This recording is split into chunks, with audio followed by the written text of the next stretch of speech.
How to add effects on Instagram Notes. Hi everyone, welcome to the channel.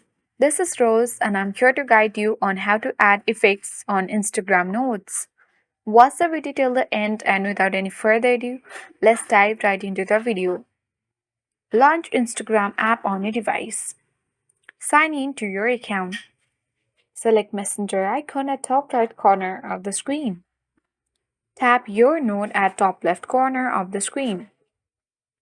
Now, let's write in a message like happy birthday and add some emoji.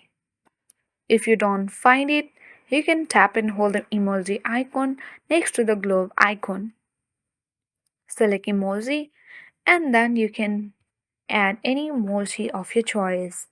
Tap a share at top right corner of the screen. And as you can see, we have successfully added effects on Instagram Notes. Again, if you want to try the next one, select your note at top left again.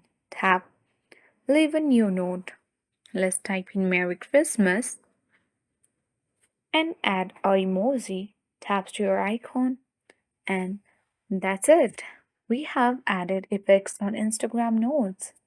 Hope this video helped you. Thank you for watching. See you in the next video.